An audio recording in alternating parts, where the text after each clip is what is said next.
We will start very soon now and listen to Sunita Raut, who is an HR specialist with more than 20 years experience in human relations work.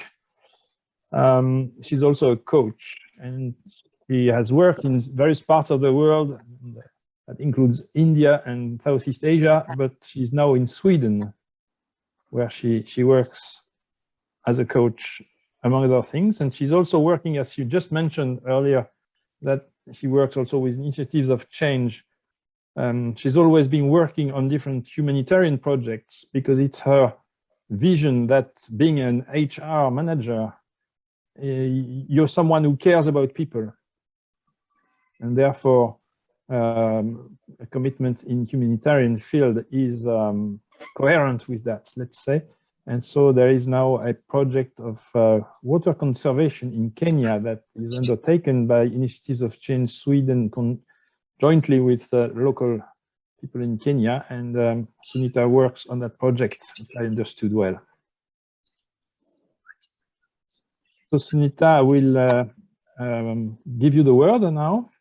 After this very brief introduction that doesn't repeat what's already been written in the invitation, so that we don't double up. Let's hear from you. Do you want me to share your slide deck at this time, or do you want to speak first a few words?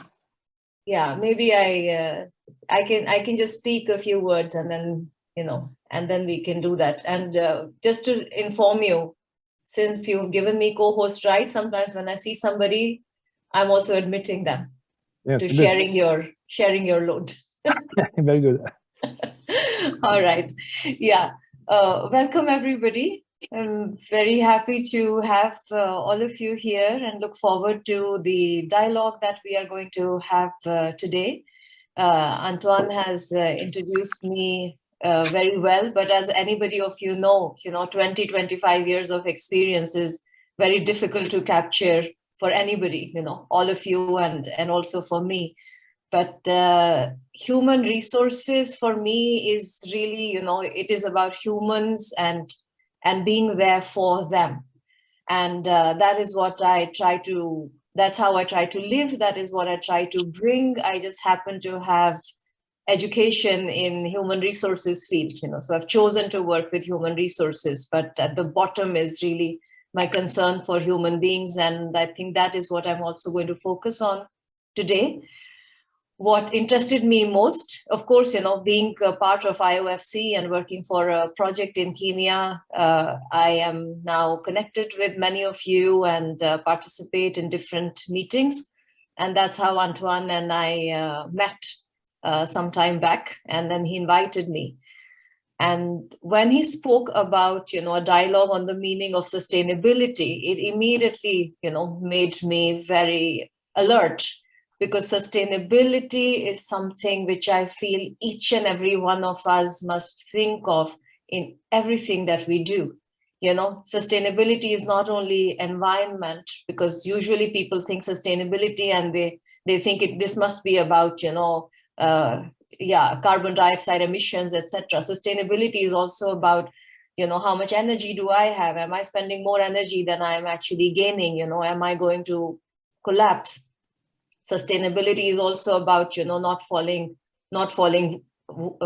sick, because if someone's falling sick and has lower immunity, it actually means that, you're not living in a very sustainable way when it comes to health.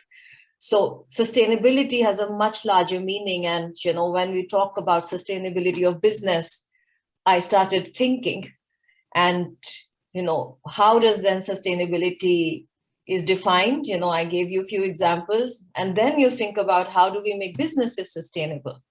And there's so many aspects of businesses becoming sustainable. Financially sustainable, they should be, they should take care of nature, there's so many aspects, but that's not what I'm talking about today. What I'm going to talk about today is how, business sustainability at the core of it is really sustainability of the people who work, because nothing really happens without a human being who's working in that organization doing something. everything would be just something on paper if a human being didn't take some actions around it. So really, a business is nothing but a congregation of people, of human beings working together towards something. So until and unless each person who's working in the business is sustainable, there is no way that the business can be sustainable in the long run. Of course, businesses do not think like that always. And there are, lots of things about, sick people taking sick leaves, a lot of things going in medical expenses, attritions of people leave organizations. So businesses are not really working in a way that is creating sustainability for people, because if it were, then people would join an organization, just remain there for the rest of their life because they just find that business is taking care of all of their needs and they're sustainable there. But that's not how it is. So sustainability of people is really the focus of, my speech today. And then, then I want to take your attention to something. There are so many things that, that we as human beings have. We have visions, we have dreams, we have, careers, etc. And all of that needs to be sustainable for a human being to be sustainable. But I want to dive even deeper and narrow the scope even further and take your attention to health and well-being. Those two things about a human being. And if you think about it, when you are yourself unwell, think about those times when you have been unwell. You have a headache, or your back is aching, or you have caught one infection or the other. You are not really working at your optimum level. You are not sustainable. If you keep pushing yourself, you are going to then crash and, maybe have to take a sick leave. And then your performance gets affected, and the performance of the organization gets affected. The same thing is with well-being, psychological well-being. If you are feeling conflicted with something, if you feel that you are not heard, you are not respected, you are not, given the worth that you have, you are not going to sit in that meeting feeling like, like contributing and collaborating, so your psychological well-being is also very important. And I think the health of people has really come into focus with COVID. How unwell we actually are, if overall in humanity, how unwell we actually are, and how unprepared we are for the kind of diseases and infections which are going to be a part of our environment. And how the entire world collapsed. It's never happened before, but it really brought into focus that we are not very healthy human beings anymore. And it has an impact on everything. It had an impact on business, several businesses, so many businesses closed down. So I think health of people has really come into the focus and shown that if human beings are not healthy, we cannot sustain our economies, we cannot sustain countries, we cannot sustain organizations. So that's already in focus. And therefore, what I want to dive even more into and make it the focus of today's talk is the psychological well-being of people. That is yet not being spoken about. We're not yet speaking about the psychological well-being. In fact, having had mental health challenges myself, I know what a taboo it is to talk about that or get support for that. It is so stigmatized. Shall I send the slides so that you can just put on the first slide? Yeah. Okay.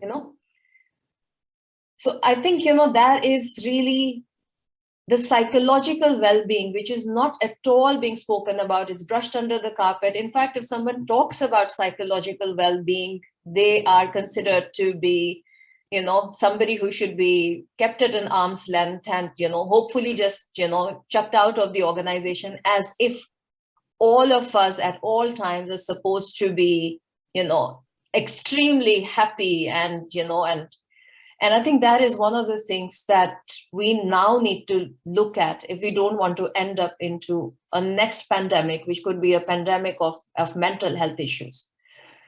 So I won't go into statistics of that, but I just want to say that the psychological well-being of people in organizations is what I am putting forward to all of you as something that needs to be focused if we want to make our businesses sustainable. So now we can go to the next slide. Thanks, Advan. Not moving in the right direction here. Yes, here. So, as a summary, why should psychological well-being of people be focused at? It prevents stress. It creates a positive work environment. It enables employee engagement, which means, happy people love working with each other. So employee engagement goes up.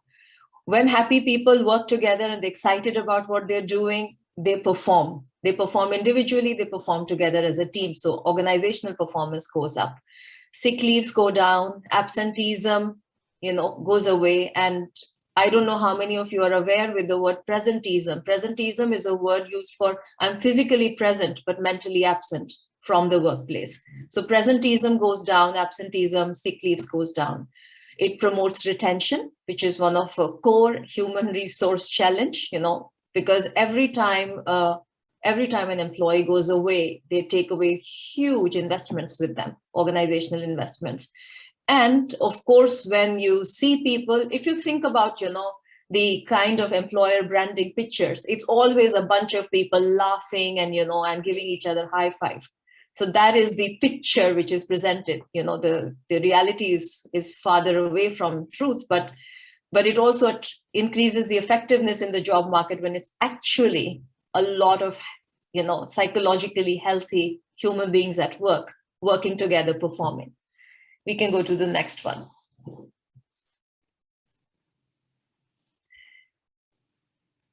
And now what we are looking at, of course, is, what has COVID-19 done, which is making us look at this aspect that I'm talking about. On one side of this slide, you see how workplaces used to look before, a lot of people meeting, and physically in presence of each other, in touch with each other. And on the other side, you have the new workplace, which is a lot of people, a lot of information and a lot of presence for each other is gone, because now we are behind TVs, computer screens as we are. So what is the fundamental thing that has changed? And I would like to share with you some statistics to talk about some of the things that I have picked up. And so we go to the next slide, Antoine. Many things have changed, but I have picked up a few to, for the discussion of today. By May 2020, 4 out of 5 workers were impacted by stay-at-home restrictions. That is 80% of the workforce, and this is according to HBR, Harvard Business Review. During the time that people were away, 90% of employees reported productivity status quo, that it didn't change anything for them when they moved out in terms of productivity, or even an increase in productivity because the core task time actually increased by 4%, and the peripheral task time, which is, going to the coffee corner, chit-chatting with your colleagues, sharing a joke, looking over the computer screen and, talking to somebody else. The peripheral task time reduced by 18%, which gave a total effect of increase in overall productivity for 90% of the employees. And this is according to a study by Mercer of 800 companies. This is a significant number. 78% reported stress from work and home. So productivity increased, but stress also increased. What was the reason for that? That home and work boundaries collapsed. The workloads increased. There were more worries about job security. And this is according to an American Psychological Association survey of 3,500 participants. So this is also significant. And, APA is one of the leading bodies in looking at mental health and stress issues in people. 22% of the employees, despite all of this, despite so much stress increasing, and with some productivity gains, the fact is that 22% of the employees are today considering more than 50 miles residence from place of work. So despite all of these stressors, they are still choosing for some reason to stay away and continue a work from home most of the times. In fact, 33% of people, 33% of work from home employees say that they will quit if asked to return to office full time. So strong is their desire to continue what they have experienced and seen the benefit of, is that they say, we'll just join another organization. If you are not able to offer it to us, tata, bye-bye. So this is something which are very, very interesting statistics showing us how employees and workplaces have fundamentally changed, and we will never go back to pre-pandemic times again. With this new knowledge, we will never go back. So we go to the next one, Antoine. Yeah.